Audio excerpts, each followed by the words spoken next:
Hello friends, welcome to Aparajita's kitchen. আজকে আবার এসে গেছি আমি একটা নতুন রেসিপি নিয়ে। সন্ধ্যা হলেই মনে হয় কিছু মুখরোচক বাড়িতে বানাই, তো তাই আজকে বানিয়ে ফেললাম চিকেন চপ। তো চিকেন চপের রেসিপিটা আপনাদের সাথে শেয়ার করতে চাই। তো এটা বানানোর জন্য কি লাগছে, তো প্রথমেই নিয়ে নিচ্ছি আমি 5টা আলু সেদ্ধ করে নিয়েছি।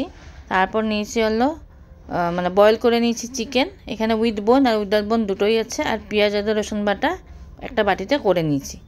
তারপর কড়াইতে আমি তেল গরম করে ভালো করে তেলটা গরম করার পর এই বয়েল করা চিকেনটা ছোট ছোট করে কেটে নুন হলুদ দিয়ে হালকা করে ভেজে নিয়েছি। ভেজে নেওয়ার পর তারপরে মশলাটা যে বেটে রেখেছিলাম পেঁয়াজ আদা রসুনটা, ওটা ওর মধ্যে দিয়ে দিলাম। আর একটু দিলাম সামান্য কাশ্মীরি মির্চি আর সামান্য একটু জিরার পাউডার দিয়ে ভালো করে মশলাটা কষিয়ে নেব। কষিয়ে একটা পুরের মতন বানিয়ে নিয়েছি, যে এরকম। তো পুরের মতনটা বানাতেই হবে, কারণ আমরা যেহেতু চিকেন চপ বানাবো, তো তার জন্য একটা স্টাফিং দরকার। তো এদিকে আলুটা আমি সেদ্ধ করে নিয়েছিলাম আগের থেকে, তো এখন সেদ্ধ করা আলুটা আমি মেখে নেব। তো তার জন্য দিলাম 1 টিস্পুন নুন, 1 টিস্পুন হলুদ আর 1 teaspoon Kashmiri red chilli powder. আর দেবো হলো ধনেপাতা, একটু ধনেপাতা দিয়েছি। আর দেবো একটু সামান্য চিলি ফ্লেক্স। চিলি ফ্লেক্সটা আপনারা পরিমাণ মতন দেবেন, আমি সামান্য ঝাল খাবো তাই সামান্য দিয়েছি, এই বেশি ইচ্ছা করলে আপনারা দিতে পারেন। তারপর একটা স্ম্যাশার দিয়ে আমি আলু সিদ্ধটাকে পুরো মেখে নিয়েছি, এরকম গোল্লা গোল্লা করে নিচ্ছি যতগুলো চপ বানাবো। সাইজটা আপনাদের ইচ্ছা মতন করতে পারেন, আমি 7টা মতন করলাম এখানে।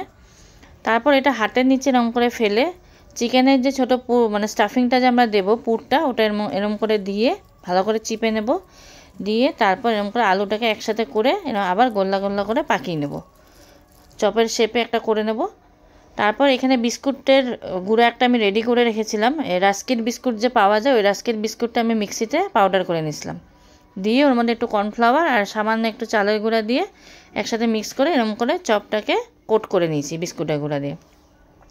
তো এইভাবে আমি বাকি চপগুলোকেও কোট করে নেব।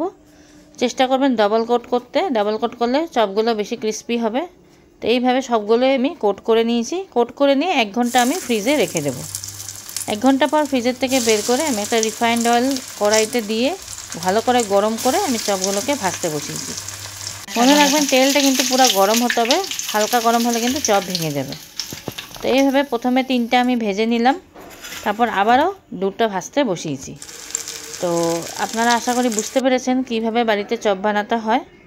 তো যদি আমাদের রেসিপিটা ভাল লাগে অবশ্যই একটা লাইক করবেন, আর বাড়িতে অবশ্যই ট্রাই করুন, ভাল লাগবে আপনাদেরও। আর কমেন্টে জানাবেন কেমন লাগলো আমার এই রেসিপিটা। আর নতুন বান্ধবী বা বন্ধু কেউ যদি দেখে থাকো আমার এই রেসিপিটা, অবশ্যই সাবস্ক্রাইব করো আগামী দিনে নতুন রেসিপি পাওয়ার জন্য। তো আপনাদের এই চপটা আমি এখন ভেঙে দেখালাম কতটা ক্রিস্পি হয়েছে। তো আজকের জন্য থ্যাংক ইউ, বাই বাই।